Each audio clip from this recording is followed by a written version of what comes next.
Coming up, the African National Congress chairperson in Gauteng, Liezle Wilson, will give a closing address to the Lekgotla shortly. And Nahawu will on Friday launch a campaign that seeks to focus on service delivery.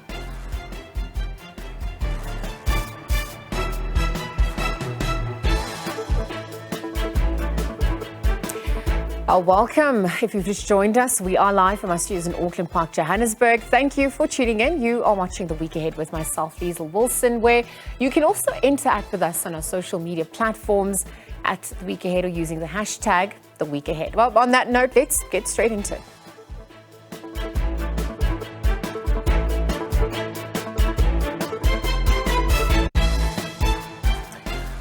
Starting off, the Chris Hani District Municipality has confirmed the recovery of 2 bodies that were swept away by heavy rainfall in Komani and surrounding areas. The heavy downpours left a trail of destruction in 4 local municipalities, with 2 people reported to have gone missing in the Kofimvaba yesterday. Our disaster management teams, emergency, as well as the South African Police Services are still on the ground in search for more people who may have been swept away by the floods. SABC News reporter Lubabalo Dada has more. Rescue workers have been working around the clock, saving people that were affected by the storms last week. Yesterday, a body of a woman was found on the river adjacent to us, and another one was also discovered at Kofimvaba, which is 81 kilometers away from here. But to tell us more as to what has been happening, I am joined by the spokesperson for the Chris Hani District Municipality, Buli Kanyaza. Thank you very much for your time. We do understand that there's 2 bodies that were discovered since yesterday. Can you give us more details around that? Yes, we can confirm as the district municipality, working with our disaster management team, emergency services, as well as South African police, that a second body has now been discovered. This happened late evening in Komani town. This is adding on the body that was already discovered as well in Kofimvaba from the Bota village. Both of these bodies were reportedly flooded away by the overflowing rivers in our area.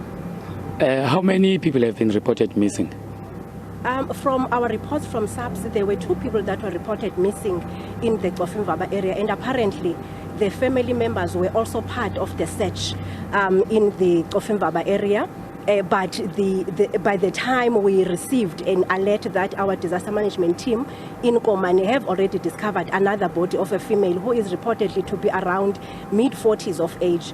This one, we did not receive any indication of a person that was reported missing. Otherwise, we have as well encouraged and issues communication, encouraging communities and residents to ensure that they do go to their nearest police stations to report any missing persons, because we do understand that the floods have been extremely bad in our area, and there might be other eventualities that we might get as the time progresses.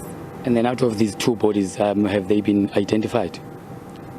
We are still battling with the one that we discovered late yesterday in Komani, because there has been no person that was reported missing, and the team and police, they are doing their bit in ensuring that we at least find the families that can identify the person. But with the one that we received from Kofimvaba, yes, a family has already confirmed. SABC went there to the family late last night, and even this morning there is our political leadership that will be visiting these areas to ensure that the families are, receiving support in terms of visibility of the political leadership and as well of government on how we can intervene on cases where the search is needed. And then the search operations, are they continuing?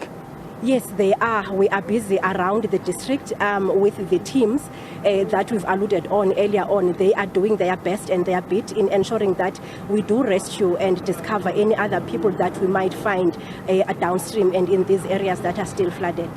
And then what about the people that were evacuated from their homes? Are they still in the place of safety, or have they returned to their homes? If you remember our last statement, we did indicate that we had to identify a second facility due to the number of people that were continuously evacuated in Komani in particular. So we have currently 2 evacuation sites that we are managing in the Komani area.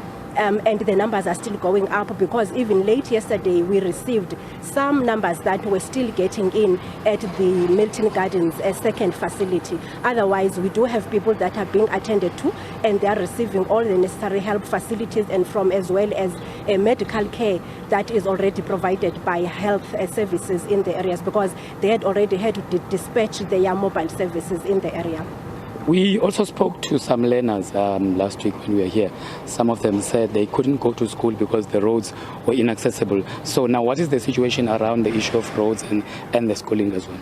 Indeed, a number of bridges, have collapsed. Some of our road infrastructure has been severely damaged. We have, as the district, we are in contact with the Department of Roads, and we are planning to have a meeting by early tomorrow just to get a sense in terms of how can we speed up in ensuring that we manage the accessibility of these facilities, because it is indeed a situation that needs to be attended to by government as a collective. All right, thank you very much for your time, Mbulika Nyaza, the spokesperson of the Chris Hani District Municipality. We can also confirm that a detailed report on the extent of damages will be issued during this week. With that, it is back to you in studio. Right, so in other news making headlines, Nehau will on Friday in Gauteng and Eastern Cape provinces launch a campaign that seeks to focus on service delivery within the healthcare sector. It comes after the organization's Central Executive Committee assessed the state of the public and private health system in the country. But perhaps for more, joining us is Mike Shingange, Nehau's president. A very good afternoon to you, Mike. Thank you for your time here on the SABC. Welcome to the week ahead. Thank you very much. Good afternoon to you and to your viewers. Mike, this campaign ultimately seeks to focus on service delivery within the healthcare sector. Perhaps you could talk to why, particularly in a post-COVID environment. No, it's in fact it's geared towards strengthening the public institutions for them to be fit for purpose to deliver quality public service to our people. You will be aware of the infrastructure that is dilapidating, be it in hospitals, be it in Home Affairs, in Justice Department, in SASA, in SARS, in the Labour Department. We have been running this campaign for a number of years, but of course, we had since taken a foot off the pedal for some time, and then things have worsened now in the public institutions. Of course, as a symbol, as you're correctly saying, that post-COVID-19, to which you remember that Nehau crossed all the public health institutions to see firstly the compliance on the COVID-19 protocols at the time, but also the staffing norms at the time, and also the OHS compliance of all the buildings of the public service. And now we do think that it's time that we resuscitate that program, because the public, as things stands now, they look at these workers who work in these public institutions as the one who had a fault that the public is not receiving quality public service. We want to highlight that, and we want to campaign that there must be a full employment in all the institutions, because currently, as there's a high vacancy rate in all the institutions. We know that the infrastructure is not functional. We know that there's no management, that they are well-trained, but also well-staffed in all the areas. So that's a campaign that we are going to highlight, and we're going to run this campaign throughout the year, throughout the provinces, and also through all the public institutions. Mike, let's get into some of the issues you highlighted. So you've spoken about the fact that Nehau has been running this for quite some years. You're putting your foot back on the pedal. But the issues that your organization seeks to address are not new. So in view of the changing political landscape, why do you think that you're going to get a better response from government this time round? We launched this campaign way back in 2006, and we ran it for about 5-6 years, and we thought that we have made progress. If you remember, way back around 2007, what we used to call the 10 non-negotiable point at the time, that related to the health, about reducing the queues that are there, about the cleanliness, about the staffing, about the management and the availability of medications, brought about a concept today is called National Health Insurance.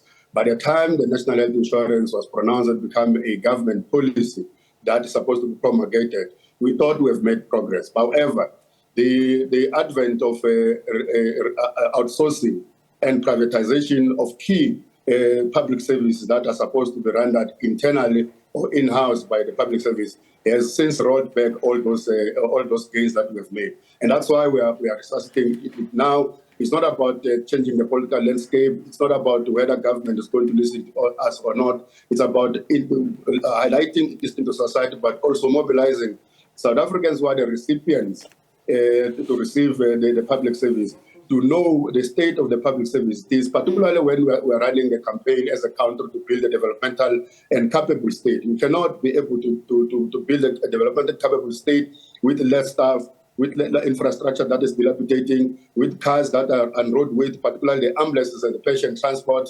Those are the things that we are trying to campaign, that indeed, perhaps they are not aware. We want to make sure that we highlight it to the powers that be, but also to the public at large. All right, so speaking of which, you're speaking about the state of public services in the country and improving it ultimately for the benefit of all South Africans. And as we look at the driving factors that contribute to Nehao coming up and reigniting this campaign, what response are you expecting from government? What are the timeframes as well? How are you going to measure the efficacy? Look, the state of the collapse of the public service in the country is huge, and it has been coming for a long time due to non-resourcing of the public service. You will know that year in and year out, when the budget is being put, the health and education and most of the public service budget will be cut. And as a result, we think that the degree is too deep. So we're going to run this program for as long as it takes.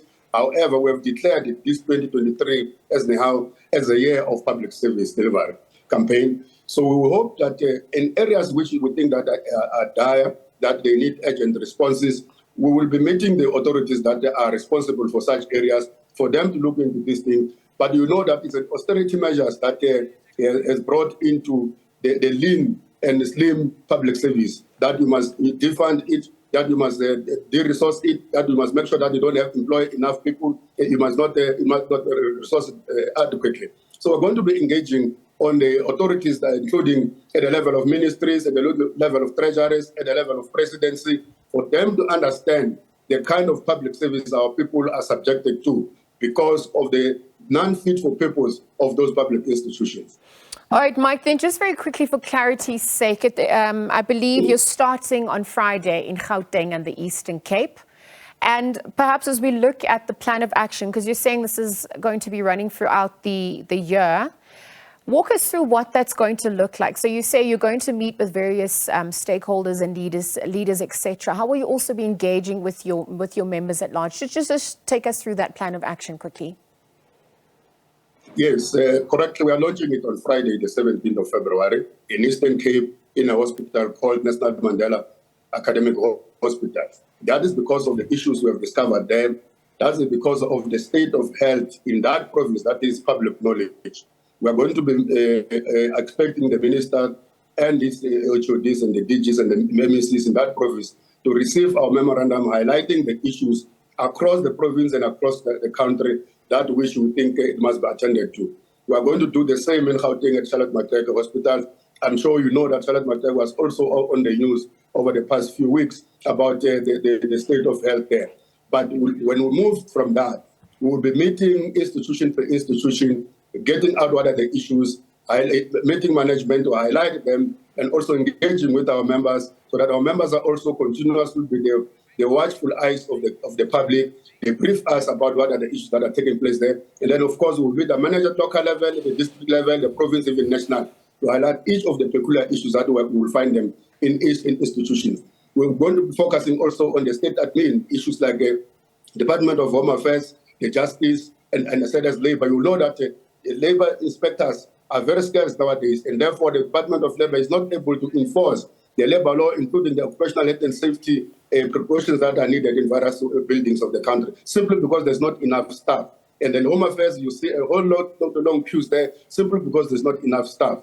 So that's the things that we are going to be running. So on Friday we are launching, but we're going to be running throughout the year. Our members, our shop stewards, our branches are going to be engaged on this program throughout the year.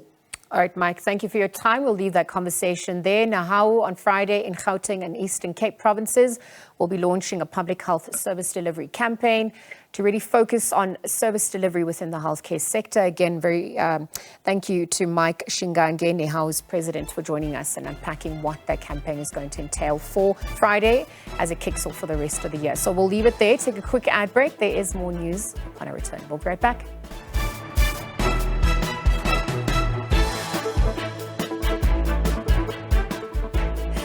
Right, so welcome back. The week ahead with myself, Liezle Wilson, continues on a serious note. And other news now, the debate on the State of the Nation is set to take centre stage this week. On Tuesday, the 14th, Parliament will host a joint sitting of the National Assembly and the National Council of Provinces to debate the President's State of the Nation address. So for more, we're joined by political analyst Prof. Begum Gomezulu.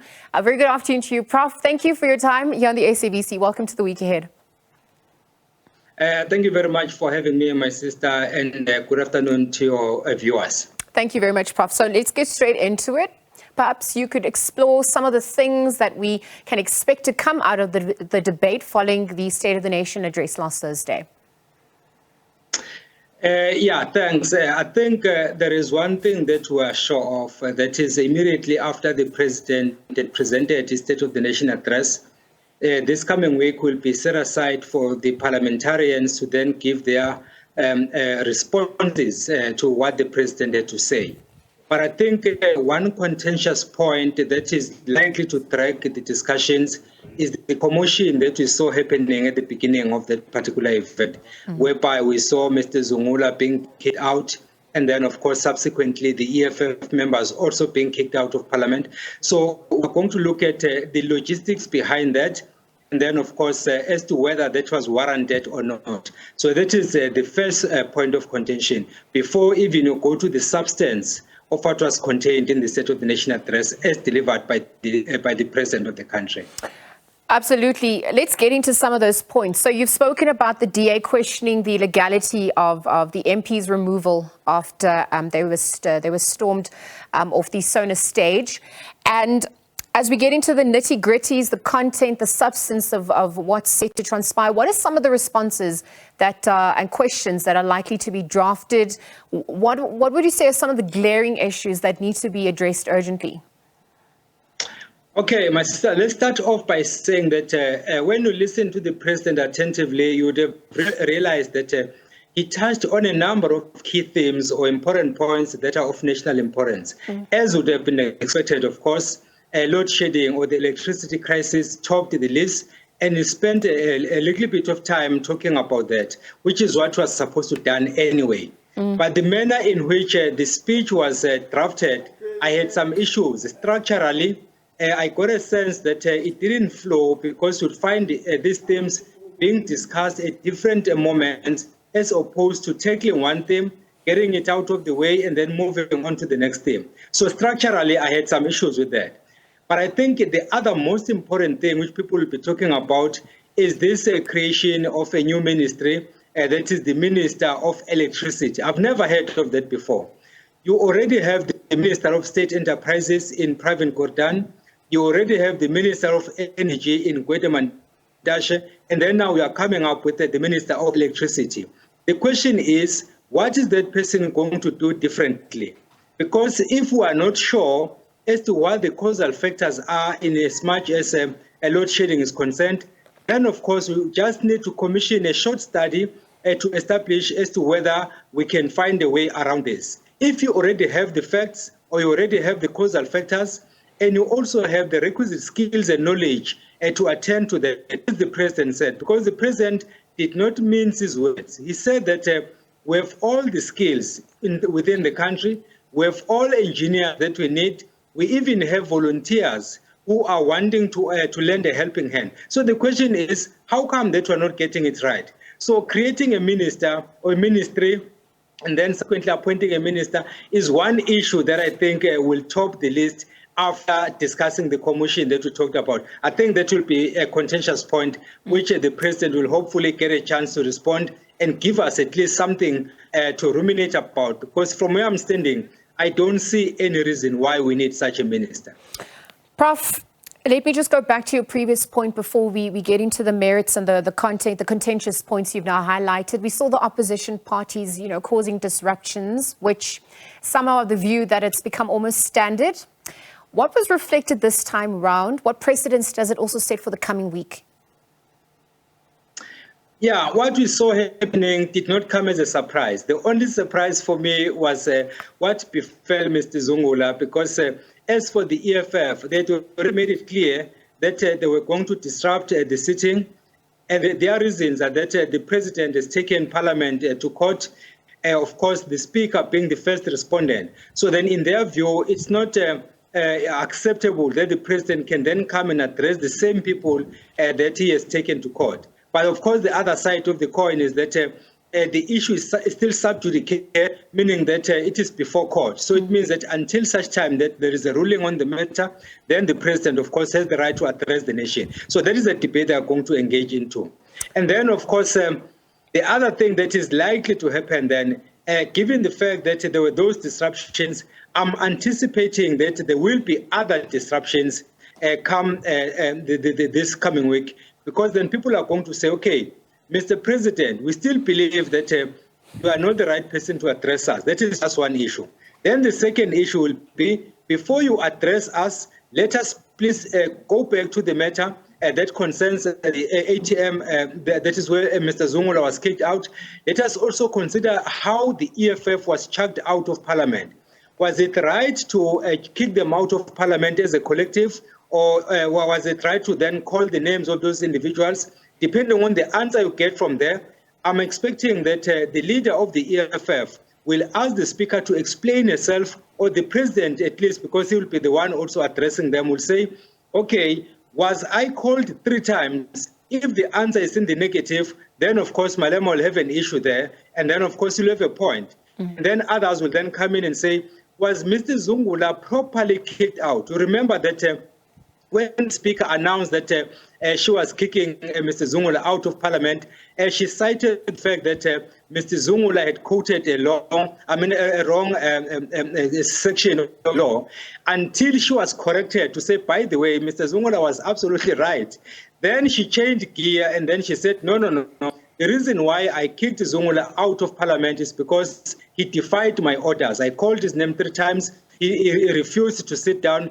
And then on those grounds, I had all the reasons to kick him out. So it will be a matter of interpretation of parliamentary rules, more especially the rules that govern the joint sitting of Parliament, that is the National Assembly and the National Council of Provinces, and then, of course, bringing in the executive, because the president is not a member of Parliament. He comes as an executive to perform his constitutional duties. Those are the issues, I think, that will dominate the discussions, at least at the early stages before the substance is addressed. And so let's get into that substance. Early on, you spoke about structurally the flow of the speech didn't quite add up for you. But obviously now we're looking at the state of the national state of disaster declared, the Minister of Energy questioning how many more leaders are needed to execute and really sort out the issue of load shedding, the energy crisis at large.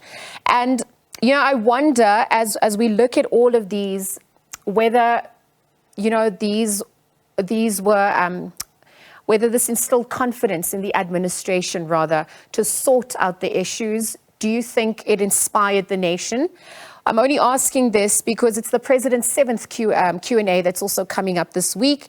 And some of the questioning whether we're expecting more gimmicks, change sentiments, political will at large. Obviously, all eyes are focused on him at this point. Okay, let us start with instilling confidence in the nation. Yeah. There is something very profound that the president did at the beginning of his speech. He was basically countering the speech that was once delivered by former President Thabo Mbeki, where he said that we were citing the rivers, animals, and all of that. Basically, we appreciated what the former president did at the time. Then comes our current president. Then he says, hey, no, remember that we're not defined by the rivers. We're not defined by our geographical location. We're not defined by languages. In fact, we're defined by 2 main things. One is hope. The other one is resilience. Factually, the president was correct. We are, in fact, a resilient nation. And indeed, we have been hoping, sometimes in hoping against hope, hoping that things are going to change. They don't change, but we still go to the polls and then we vote politicians in, hoping that they're going to do things differently. They still fail to do that. So indeed, the president was right if you look at it in that context. Then comes the issue of declaring energy or electricity a state of disaster. In principle, I fully agree with the decision of the ANC first and then subsequently a decision that was approved by cabinet that we have to declare state of disaster. In my view, this is long overdue. We're supposed to have done it a long time ago. But then the question becomes, are we then going to open floodgates for more corruption? Because we saw this happening during COVID-19, because the moment you declare state of disaster, all you mean is that you are now legally going to bypass some of the procedures that would ordinarily follow, including the procurement processes. You are then going to bypass those. Secondly, you are going to take resources from other departments and deploy those resources in addressing the energy crisis. So in principle, what the president said was absolutely correct. But then my concern is that this might then open floodgates for people to start looting state coffers, what you normally refer to in politics as lootocracy, which means looting the resources of the state in order to enrich yourself. So that is likely to happen unless, of course, we take some precautionary measures and make sure that something similar does not happen, similar to what happened during COVID-19. Prof, it's all actually needing to lead to economic reform, addressing issues of corruption that you've now spoken about, the energy crisis at large, looking at improving infrastructure. How did the international community receive it? Investors were also watching. How was that received, just in conclusion? You know, this issue of international investors does not, in fact, appeal to me. It's just like the rand going up, going down. For me, it's neither here nor there, because these people have a way of looking at the incumbent. And if they like you, they will make sure that the rand goes up. If they hate you, regardless of whatever you say or you don't say, the rand will still go down. But generally speaking, I don't think that there was hostility to the president's speech. Understandably so, because some of the statements that the president was making gave the impression that he is trying to address the situation, one, and then two, he's also proving to everyone that he's aware of the problem. I mean, for me, that is not important. We already know what our problems are. All we want are solutions. And then last time, the president said that he was going to unbundle ESCOM as a way of addressing the energy crisis. It was very little said to us that, except saying that the process is underway. There was a story about having a social compact that is also not in place, but of course there is legislation that is underway. So there are a number of promises. Then the international community would then look at that and say, here is a president who has not forgotten about what he said last year. Here is a president who is still prepared to bind himself to those decisions that himself as an individual and also as part of the collective took. So therefore, let us give him the benefit of the doubt. So generally speaking, I would say the reception was a little bit okay, and then it's a wait and see game. Let us see if those points that were made are going to be implemented, including, of course, appointing this Minister of Electricity, whose job is not clear to me. But of course, I'm not in government, so the president will tell us what that person is going to do. Prof, we're all waiting to see how that is going to unfold. But I think also all these sentiments that have been echoed also lead to a lot of talk about whether, you know, the likelihood and the impact of a reshuffle, the speculation of a reshuffle that has been on the cards since the elective conference in December. How would you weigh in on that factor as well? No, on that one, I think the president has done it correctly. You don't take a unilateral decision. You first have to wait for the election of the NEC members, wait for the election of the NWC, that is the National Working Committee. You wait for the ANC Cabinet Lekgotla. You wait for the Cabinet Lekgotla. Only after that has happened do you then do a cabinet reshuffle. Because the moment you do it unilaterally, it's going to come back to haunt you. And then, of course, the other point is that it's a foregone conclusion that there's going to be a cabinet reshuffle. Mbalula is leaving Parliament and then is going to work at Luthuli House. Then we've heard that the Deputy President has indicated that he's going to resign. That will also warrant a cabinet reshuffle. So cabinet reshuffle is not an issue. It's just a matter of when and how it is going to be done. The how part is the most critical one because the president has two options. One is to use the support and the general support that he has in the NEC and the NWC, and then do things in a wrong manner, knowing that he has people in his corner.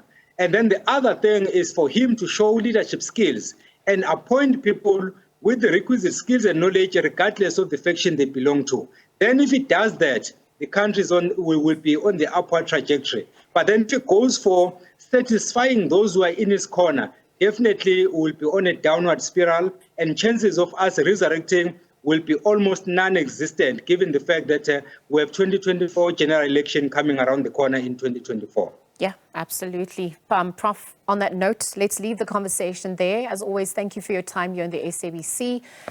Professor Bheki Mngomezulu, political analyst, weighing on the back of what we can expect this coming week. The debate on the State of the Nation address is set to take center stage this week on Tuesday the 14th. Again, Parliament hosting a joint sitting of the National Assembly and the National Council of Provinces to debate the President's State of the Nation address. Again, Prof. Bheki Mngomezulu, thank you for your time. Let's take a quick ad break and continue with more news on the other side upon our return.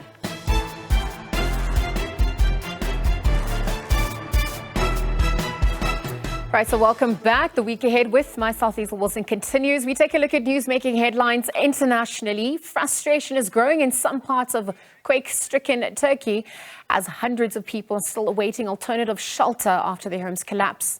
This comes while humanitarian organization Gift of the Givers continues to assist in the struggle to find more people under the rubble. The death toll continues to rise and has surpassed 28,000. So when we arrived here on the outskirts of Hatay city, there had been no rescuers yet deployed to this area. Residents here remain desperate for help and are calling for more assistance. We didn't get any help. Just the volunteers who's coming from another cities, they came, they helped, nothing more. Like we just got this, all of this, like what you see yesterday. We lost all our family. We have also lost the another regions. They didn't get any help. Our family. No help here. No. Just the volunteers. I have friends in Ankara, in another city. They came here. They gave us a lot of like supplies, a lot of like water and everything that we need. They gave us the tents and everything. We are surviving just with them. There is nothing. No British team. Nobody helped us. The Turkish government didn't help us. Nobody helped us. When SABC News arrived at this location, we found several families in distress. These rescue workers are seeking the body of one of the victims, and we also understand they're also trying to locate the body of another.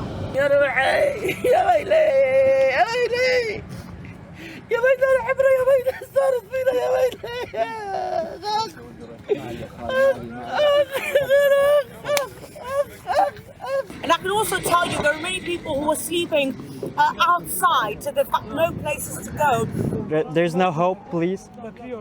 His nephew is right here, under the rubble, yeah. Liezle Wilson, SABC News in Turkey. While some South African organizations have heeded the call to assist the people of Turkey and Syria, this comes after the terrible earthquake that left scores of people dead and others still stuck in the rubble. Turkish embassy in Pretoria has been working with a number of organizations collecting humanitarian aid, and flags are flying at half-mast to pay tribute to those who perished. Liezle Wilson has more.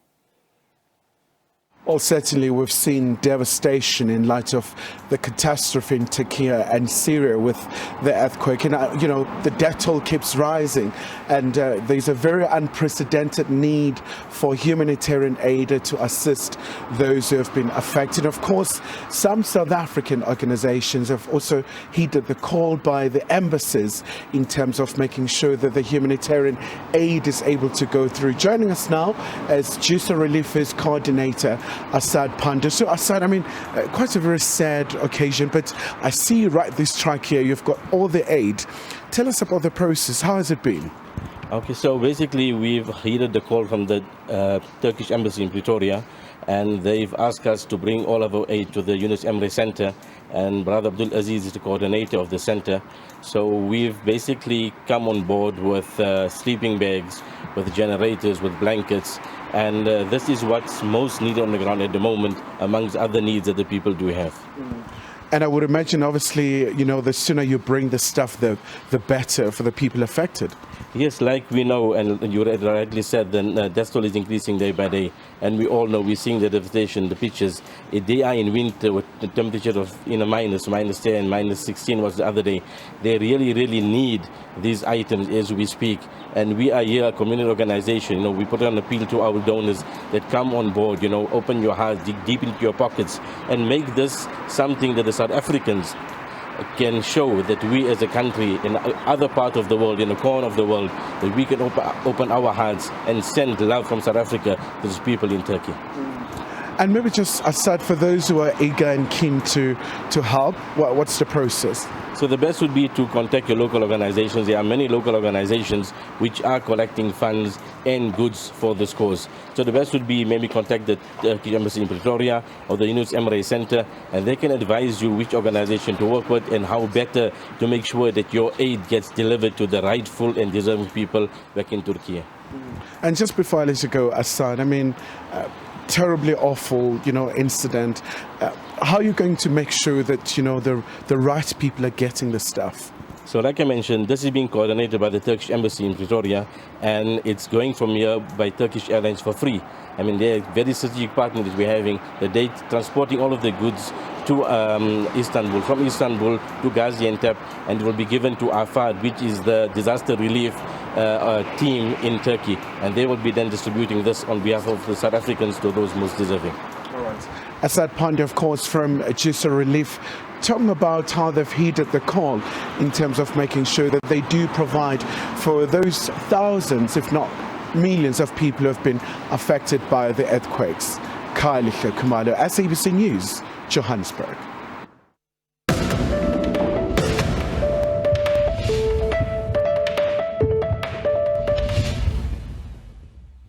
Well, that's certainly a story that we will be following throughout the week. Again, our condolences to all those who have perished and have been impacted in Turkey. But staying on a somber note, staying with some more sad news. I mean, condolences continue to also pour in following the death of South African rapper Keenan Forbes, also known as AKA and Super Mega.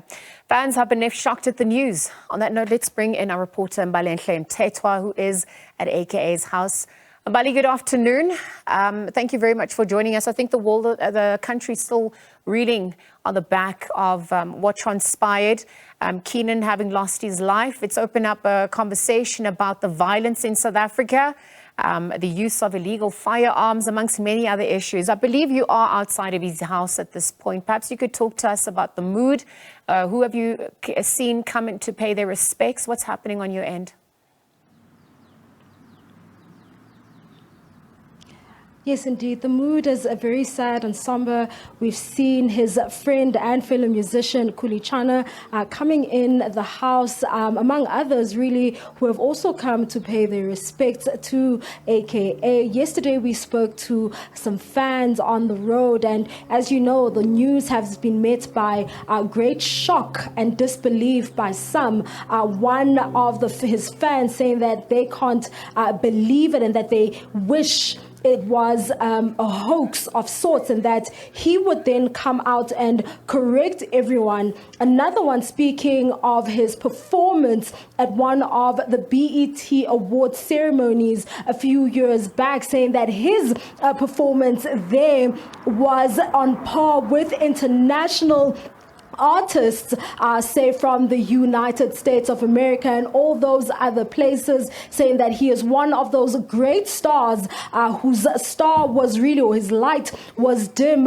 before it could really fully shine. We also heard from the ministry where they spoke about him being a rising star and having had raised the South African flag really high, and when he he won numerous awards on the international space. And so those were some of the things that have been said about him so far. We are still trying to speak to some of the mourners who are or who have been making their way inside the home. We have seen some of those mourners, including Kulichana, leaving the home. It's unclear if they will be coming back, but we do hope to speak to many of the people who will be making their way here. We do understand that the one cabinet minister, Fikile Mbalula, is expected to also come and pay his respects. It's not the first time we see him coming to pay his respects at when a musician has passed away. We've seen him when one old Kwaito music group, when one of the members there passed away. We saw him there also speaking at the funeral and just talking about the long-standing relationship that exists between artists as well as the ANC as a movement. So we are going to be stationed here just to ensure that we give you as much as we can as the country continues to mourn the passing of AKA Super Mega. Mbali, just before we get into his legacy and his contribution to the music fraternity, has there been any updates in terms of suspects being apprehended whilst the investigation continues and what the motive behind the killing? Is there anything that's transpired on that front yet? Well, Liezle, I have to just warn you there that we have only been in Johannesburg and have not been able to join the Durban team that has covered the forensic investigations as well as the crime scene at length. You would have seen them yesterday stationed outside the particular restaurant where the incident took place and speaking to those who had come to also pay their respects there, and also speaking to police as well as some cabinet officials on that side, or government officials on that side of the country. We, on the other hand, have not been able to. We have only just tried to speak to fans as well as family and friends, just to get a better sense of who AKA was and his, and also just a better understanding of his contribution to the music fraternity. And that is why we are here, just trying to get to know AKA, who was a musician, but to know AKA as a brother, a friend, and all the other roles that he played outside of him being a musician and performing on stage. Yeah, absolutely. Thank you very much for that, Mbali. You spoke about remembering his life and times. I wonder if, you had the privilege of interacting with him. What was your interaction? What legacy do you think he also left? I know that there were a lot of sentiments spoken about how he was a true Pan-Africanist, because he really fostered relations in terms of collaborating with many African artists, including the likes of Burna Boy. And we saw obviously a lot of recognition and awards also coming from that front, but obviously also collaborations locally. What would you say is how does that encompass as part of his legacy? Well, certainly, Liezle, it's very difficult to say right now, given that we haven't had an opportunity to speak to any of his friends and family. The only person that we can actually say we've had an opportunity to speak to is the Minister of Sports, Arts and Culture's spokesperson, Masichaba Ndlovu, who released a video really just extending their condolences as a department. And she's the one who spoke about the many collaborations and the fact that, through his collaborations and his many awards that he's won over time, he has really just flown the South African flag really high. It would be absolutely amazing to speak to, some of the artists, but it seems as though the news has really left many of his colleagues rather shocked, rejecting any interview requests that we have extended as journalists as well well as producers on various desks to try and speak to them. But we do hope that, someone will come forward so South Africans can also just get a sense of who AKA was. Absolutely, Mbalenhle. Thank you very much for that update. We'll continue to follow that story as more details develop. Mbalenhle Mthethwa is outside AKA's house, trying to get the latest, just as family and friends come and pay respects to him and his family, well, to the family rather, after his killing. We saw that he was a celebrated musician in South Africa, flying the flag high, award-winning SAMA winner, Metro FM award winner, having collaborated with many artists across the country, including Trezor, as well as Burna Boy, and many local acts as well. Again, Keenan Forbes having passed away after being fatally shot on outside Wish restaurant, which is in Florida Road in Durban. So as soon as we have more details about that, we'll continue to monitor it and bring you the latest there. Again, paying our respects and sending condolences to his family and friends that have been affected. So we'll take another ad break on that note and continue with more news on the other side.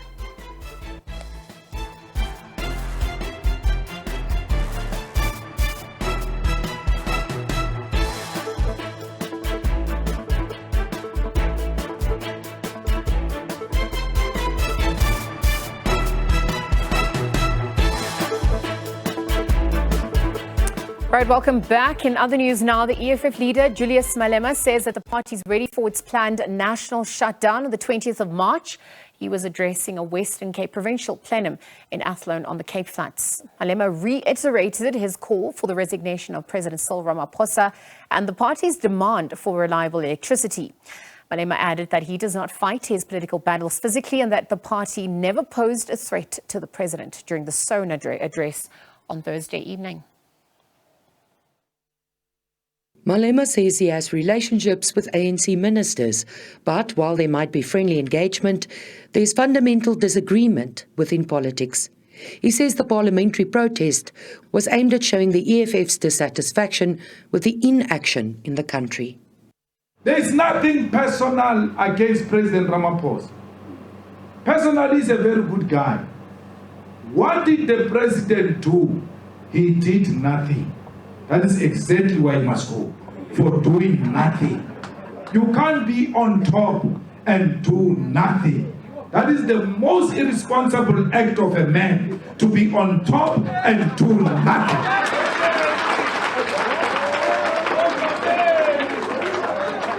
So, he promised us jobs. There are no jobs.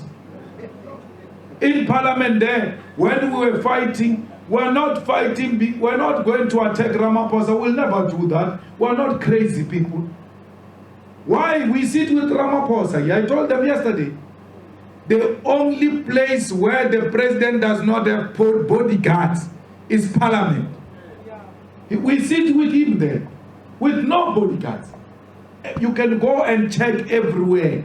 When the president sits down, behind him there is a bodyguard, not in Parliament. Because that is a safe haven. No one must get injured there for holding a different view. What happens?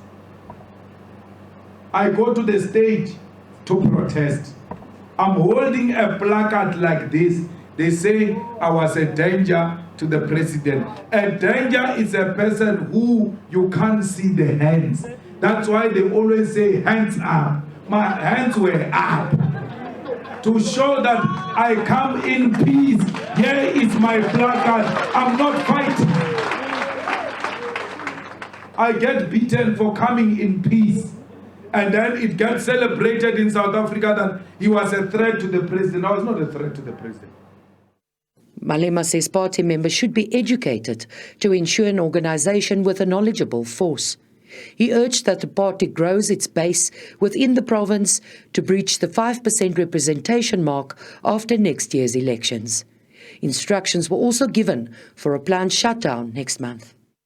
Fighters, 20th of March, we're not fighting with anyone. We're not saying to anybody, you have wronged us. All we're asking for is for one man to step aside. It's for Eskom to give us electricity. It's for the government to give us jobs. It can't be correct that 60% of young people are unemployed and you call yourself an organization of the people and you do nothing about it. The streets are calling and we've never been scared of the streets. We are a protest movement. The 20th starts at 12 midnight. The preparations must be made from 12 midnight. By the time the people wake up, everything is happening.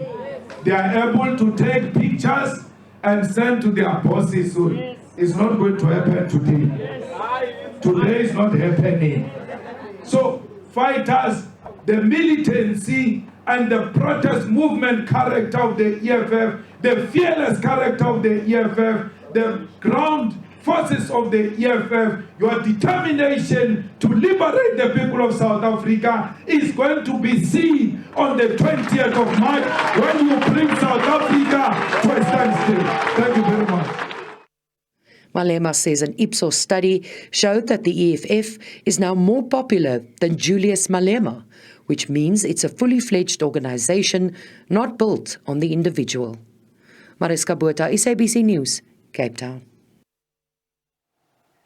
In other news, organisers of the George Old Car Show say they've put together one of the largest shows this year.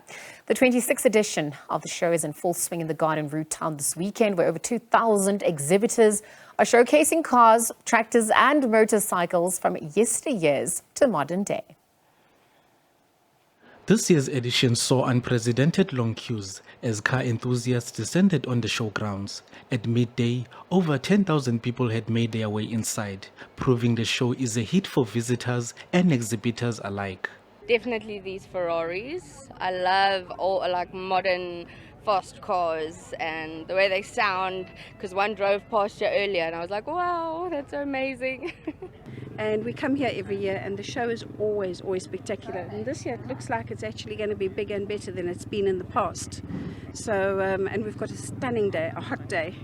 And it brings smiles to people's faces. When they look at the vehicle, they just break into smiles. It's always a joy to have a vehicle like this. We've been coming here for the past 25 years. It's always good to meet people that share the same passion as yours. It's a wonderful show. The star of the show this year is Italian models, from fast cars, tractors and motorcycles. Oh, Italian, all of us have a soft spot for Italian. Doesn't matter where you come from, because Ferrari, there's no car like Ferrari in the world. And then if you add all the other Italians, the Lancias, the Lamborghinis, the Fiats, the Alfa Romeos, and of course, if you've ever been in Italy, the Vespas is there. So we have a fantastic collection of Italian cars that is on display, I think the best ever. A new initiative this year, those attending are requested to bring along donations of dog and cat food to support local animal welfare organizations. The show ends on Sunday. Spiwe Wabasi, SABC News in George. We've come to the end of the show. Thank you for tuning in. We're back next week. Until then, do take care. But from myself, Liezle Wilson, and the rest of the team, it's goodbye for now.